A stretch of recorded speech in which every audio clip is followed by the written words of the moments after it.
하빈이 TV. 자, 1부에서 말씀드린 대로 월요일에 놀라운 사건이 벌어집니다. 밤 9시경 단톡방에 계신 분들 중에 한 명으로부터 이런 카톡이 와요. 피해자 땡땡, 여러분 현재 땡땡구 땡땡 모텔에 기꾼이가 있습니다. 땡땡구 땡땡 모텔 지금 바로 갈 수 있으신 분 급합니다. 내일이면 튈 것 같아서. 이제 단톡방이 난리가 나죠. 누가 어떻게 기꾼이의 위치를 알아냈는지는 그분에게 피해가 갈 수도 있으니까 언급은 하지 않겠습니다. 어쨌든 기꾼이 위치를 알아냈는데, 저는 신랑이 출근을 하고 저녁에 집에서 애기 혼자 보고 있던 상황이라 카톡 보다 깜짝 놀라요. 땡땡 모텔은 검색해보니까 차로 5분 거리에 있는 거예요. 기꾼이가 말하길 저번에 자기 부천 산다고 했는데 저희 동네에 있는 거예요. 근처 사는 건지 아니면 뭐 도피해가지고 거기 묵고 있던 건지까지는 모르겠는데, 어쨌든 엎어지면 코달거리에 사기꾼이 있잖아요. 자, 이제 일이 어떻게 진행이 되느냐. 신고자가 경찰에 연락을 해서 모텔 안에 경찰을 깔아놔요. 경찰을 깔아놓는다고 하니까 좀 말이 그런데, 경찰관님들이 출동을 해서 잠복을 합니다. 그 모텔 안에 잠복을 합니다. 경관님이 모텔 사장님께도 협조를 구하고, 기꾼이가 이 사실을 눈치채지 못하고 있는 동안에 모텔 로비에서 대기를 타요. 경찰님들이. 아무튼 근데 문제는 바로 체포를 못해요. 왜냐? 현재 확실한 증인이 없거든요. 일단 신고는 들어왔는데 체포를 하려면 정확한 증거가 있어야 하잖아요. 근데 신고자는 사기범이 있다고 위치를 고발을 했을 뿐 지금 피해자로 직접 출석을 한 게 아니잖아요. 그래서 경찰이 바로 기꾼이를 체포할 명분이 없습니다. 그래서 대기만 타고 있었죠. 현재 상황은 피해자 중 남성분 한 명이 증거를 진술하고 기꾼이 잡기 위해서 그 현장으로 출발을 했고, 그 시점에서 제가 카톡을 뒤늦게 본 건데, 지금 저희 동네 근처에서 일어나고 있는 상황이란 걸 뒤늦게 판단을 했어요. 파악을 했는데 진짜 미치겠는 게, 저희 집 신랑은 지금 출근을 한 상태고, 그래서 제가 집에 애기랑 단 둘이 있는 거예요. 애기가 지금 현재 4살이어서 말도 잘 알아듣는 아이긴 한데, 아이를 데리고 현장에 뛰어가기에는 엄마로서 조금 부담이 큰 거예요. 좀 그렇잖아요. 애한테 좋은 것만 보여줘도 모자란데 굳이 도둑 잡는 거, 경찰이 모텔에 배수진 치고 있는 거, 그런 걸 보여줘야 되나 싶고, 늦은 시간에 그런 상황에 애 데리고 뛰어드는 것도 무모한 짓이고, 그래서 안 가는 쪽으로 마음을 고쳐먹고 있는데 갑자기 카톡방 상황이 바뀝니다. 현장으로 가고 있던 그 증인 남성분이 갑자기 못 가게 될 것 같다고 카톡이 옵니다. 실시간으로 상황을 지켜보고 응원을 하고 있던 다른 피해자분들과 처음에 밑밥을 깔아준 신고자는 크게 당황을 하죠. 그래서 현재 경찰이 몰래 잠복하여 대치 중인 상황에 차질이 생깁니다. 기꾼이 체포가 지체가 되는 거예요. 이 와중에 만약에 기꾼이가 눈치를 채고 튄다면 망하는 거죠. 그런 긴박한 상황에 증인이 못 온다고 하니까 다른 여성분 한 분이 또 현장으로 출발을 하겠다고 합니다. 근데 시간이 조금 걸려요. 지금 그런 상황이 벌어지고 있는 10분 정도의 시간 동안 저는 카톡을 보면서 인생 최대 고민을 합니다. 내가 가야 되나 말아야 되나. 심장이 쿵쾅쿵쾅 뛰더라고요. 지금 가까운 데서 실시간으로 벌어지고 있는 일이잖아요. 그리고 또 제가 트위터에다가 너 꼭 찾아내고 잡는다 내가 이렇게 썼는데, 직접 뭐 잡아야죠. 기회가 왔는데. 근데 애 때문에 나서지 않고 다른 사람 믿고 잡히길 기다리고 있는데 차질이 생긴 거예요. 튀면 못 잡을 수도 있대요. 어떡해요?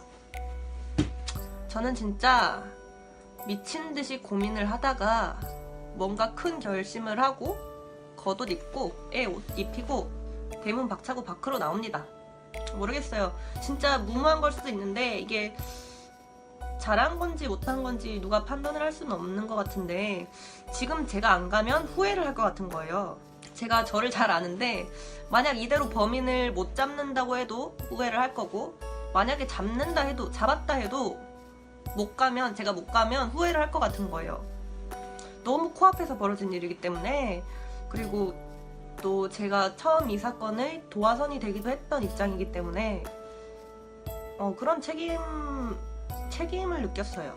아무튼 그래서 애 데리고 박차고 나와서 택시 탑니다. 현장으로 출발을 해요.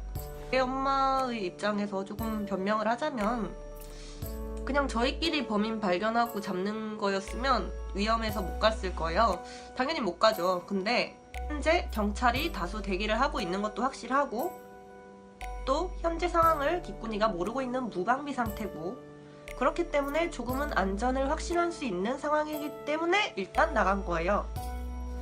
제가 검거를 하는 상황에 낄 수는 없겠죠. 위험하니까. 하지만 검거 후에라도 제가 증인으로 증거를 제출하기 위해서 현장으로 출발을 한 겁니다. 단톡방에도 그렇게 말을 했고요. 아무튼 저는 심장이 쿵쾅쿵쾅 하는 채로 택시를 탔고 어디 간지도 모르고 마냥 밤 산책에 신난 아이를 데리고 밤 9시 50분경에 모텔 근처에 도착합니다. 도착해서 최초 신고자와 연락이 닿았어요. 신고자분은 저한테 경찰과 합류를 해서 1층 로비에서 대기해달라고 부탁을 합니다. 그래서 모텔 안으로 들어서니 경찰관 두 분이 대기 중이셨어요. 저는 아이를 번쩍 안아들은 채로 그분들한테 가서 피해자 신분으로 왔다라고 말을 했죠. 그러자 경관님들은 빠르게 여러 가지를 물어보기 시작하셨어요.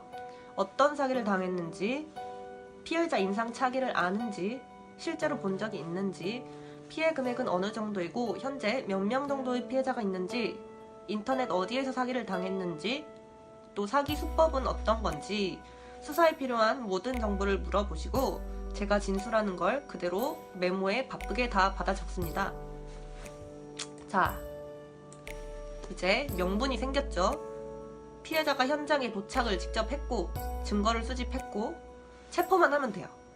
근데 기꾼이가 눈치를 깐 것 같다는 제보가 급하게 들어옵니다. 그와 거의 동시에 경찰관님 2명이 긴급 체포를 하러 엘리베이터를 타고 기꾼이가 묵고있는 방으로 올라가셨고 눈치를 깐 것 같다는 제보를 받은 저는 급하게 다른 경관님들께 눈치챈 것 같다고 그 모텔 다른 문들을 모두 잠궈달라는 부탁을 합니다. 근데 다행히도 눈치챈과 거의 동시에 기꾼이는 올라간 경관님들께 체포가 됩니다. 이렇게 철컹철컹 됩니다. 안에서 체포될 때 무슨 일이 있었는지는 저는 아이랑 1층 로비에서 그 대기 중인 경관님들이랑 함께 있었기 때문에 잘 모르겠지만 아무튼 체포돼서 1층으로 내려오는 동안 시간이 조금 걸렸어요. 한 5분에서 10분 정도? 그동안 뭐 제 아이는 정말 다행히도 무서워하거나 불안해하지 않고 그냥 평소처럼 장난치면서 주위 구경하고 경찰 아저씨랑 뭐 장난도 치고 괜찮았어요. 경찰 아저씨 멋있다고도 하고 아무튼 드디어 10시 10분경 기꾼이가 잡혔다는 소식을 카톡에 알리자 50여 명에 달하는 피해자들은 쾌재를 부릅니다. 다같이 한마음으로 환호를 했죠. 아무튼 그대로 기꾼이는 로비를 빠져나가 경찰차를 타고 큰 경찰서로 현행범으로 긴급 체포돼서 연행이 되었고 저는 근처 지구대로 이동해서 아까 전에 현장으로 출발하셨던 다른 피해자 여성분과 합류해서 진술서를 작성하고 밤 11시 정도가 되어서 모든 일을 마무리하고 애기와 저는 집으로 돌아왔습니다. 정말 다행히도 애기는 도둑이 잡혀 들어가는 모습을 뭐 제대로 보지도 못했고요. 왜냐면 모텔 출구 거리가 짧아서 스치듯 지나갔거든요. 아무튼 그리고 지구대 가서도 경찰 아저씨들이 친절하게 놀아주셔서 무서워하는 것 없이 저는 마음 편히 진술하고 집으로 돌아올 수 있었어요. 아무튼 집으로 돌아와서 아이를 재우고 나니까 긴장이 풀어지면서 피곤이 몰려왔죠. 그러면서 아까까지만 해도 긴박했던 순간들이 꿈처럼 느껴지더라고요. 아, 내가 직접 잡은 건 아니지만 그래도 내가 현장에 가서 그걸 봤구나. 나한테 사기친 파렴치한 인간을 사기 혐의로 체포하는 걸 두 눈으로 똑똑히 봤구나. 그리고 아무 일 없이 안전하게 집으로 돌아왔구나. 너무 뿌듯하기도 하고 다시는 이런 일이 안 벌어졌으면 싶기도 하고 또 다른 사람들과 힘을 합쳐서 잡았다는 게 대단한 것 같고 많은 감정이 몰려오더라고요. 이후에 추가로 경관님께 전화가 와서 다른 피해자분들 피해 정보도 증거로 넘어갔고 기꾼이는 현행범으로 체포되어 유치장행이 됩니다.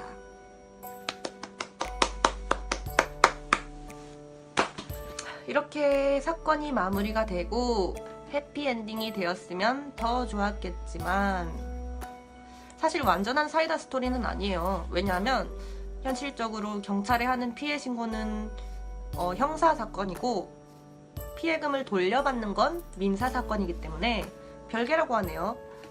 그래서 신고는 사기죄에 대한 처벌만 가능한 거고 합의금 및 피해금 변제는 법원에서 민사소송을 해야 된다고 해요.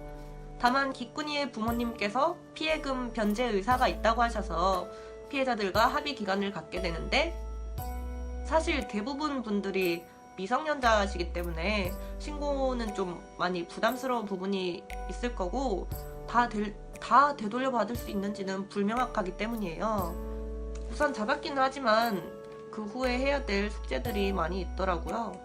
그래서 경찰관님들께 피해자분들이 증거 제출을 메일이나 방문 접수로 하기는 했지만 결국 기꾼이는 구속영장이 기각되고 불구속 수사로 진행이 되게 됩니다.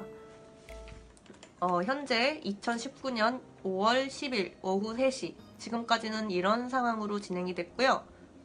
앞으로 피해 변제나 수사가 어떻게 진행이 될지는 좀 더 지켜봐야겠네요. 그래도 개인이 경찰서에 가서 신고를 하면 솔직히 수사기간이 얼마나 걸릴지도 모르고 잡을 수 있을지 없을지도 확실하지가 않은데 저희가 직접 힘을 합쳐서 범인을 잡았다는 게 의미가 큰 것 같고요. 기꾼이가 정말 반성을 했다면 이쪽 코스계에는 두 번 다시 발을 붙이지 않았으면 좋겠네요. 이상 이렇게 코스컬처 대사기극은 막을 내렸고요. 이제 앞으로 어떻게 될런지는 아직 숙제로 남아있네요. 그래도 사기범을 잡기까지 정말 마음고생 많으셨던 모든 피해자분들과 신고를 해주신 분, 도와주신 분들, 응원해주신 분들 너무너무 감사드리고 고생 많으셨습니다. 앞으로는 이런 사기꾼한테 걸리지 말고 좋은 거래 하시고 좋은 코스프레 하시고 즐겁게 코스프레 하시고 석고 행사 때 꼭 많은 분들 직접 배웠으면 좋겠네요. 저희 아모 알죠? 아모? 너도? 야나도. 아무튼 정의 구현했습니다. 안녕.